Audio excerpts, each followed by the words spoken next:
teman-teman, siapa yang bisa menolak kelezatan mie? Entah itu rebus, goreng, atau kuah hangat.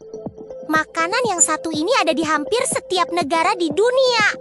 Tapi tahukah kamu dari mana asalnya, apa saja keunikannya, dan bagaimana dampaknya bagi tubuh kita? Mari kita bahas bersama.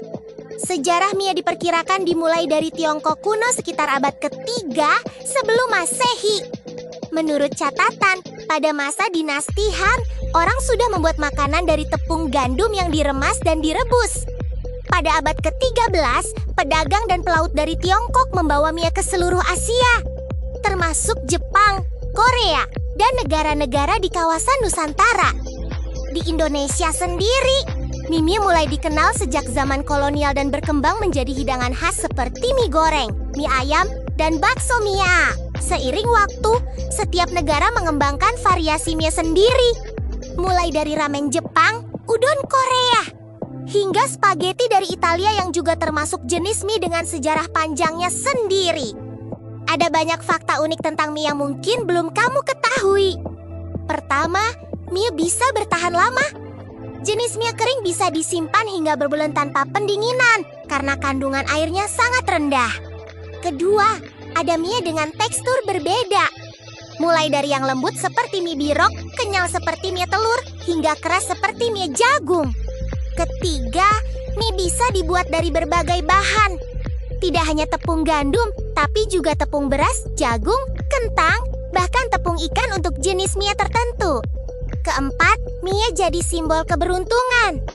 Di beberapa negara seperti Tiongkok dan Jepang, mie panjang dianggap sebagai simbol panjang umur dan keberuntungan, terutama disajikan saat merayakan ulang tahun. Kelima, ada mie dengan ukuran ekstrem. Di beberapa acara khusus, dibuat mie dengan panjang hingga ratusan meter yang dibagikan kepada ribuan orang.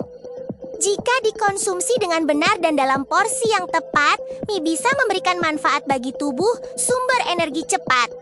Kandungan karbohidrat dalam mie menjadi sumber energi yang cepat untuk aktivitas harian kita. Bisa menjadi sumber serat dan protein.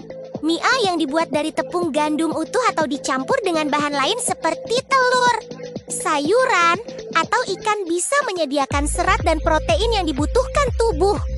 Fleksibel dalam pengolahan, kita bisa menambahkan berbagai bahan sehat seperti sayuran, daging tanpa lemak, telur, atau ikan untuk meningkatkan nilai gizinya. Mudah diakses dan terjangkau, mie menjadi pilihan makanan yang ekonomis dan mudah ditemukan di mana saja, membantu memenuhi kebutuhan makan sehari-hari.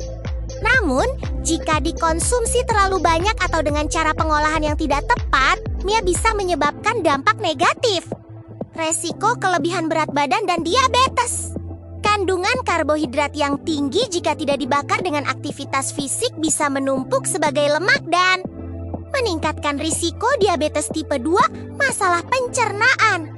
Mie yang dibuat dari tepung gandum olahan tinggi bisa menyebabkan sembelit atau kembung pada beberapa orang karena kandungan serat yang rendah. Resiko penyakit jantung, pengolahan dengan minyak banyak.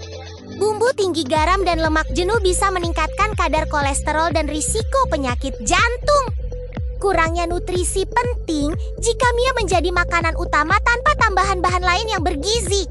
Tubuh bisa kekurangan vitamin, mineral, dan protein yang dibutuhkan. Jadi, mie bukanlah makanan yang buruk. Yang penting adalah cara kita memilih dan mengolahnya.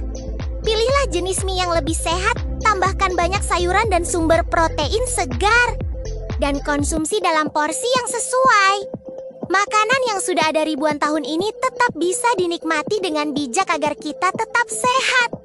Jika kamu punya resep mie sehat favorit, jangan ragu untuk berbagi di komentar ya. Jangan lupa menyukai dan berbagi video ini. Sampai jumpa di video berikutnya.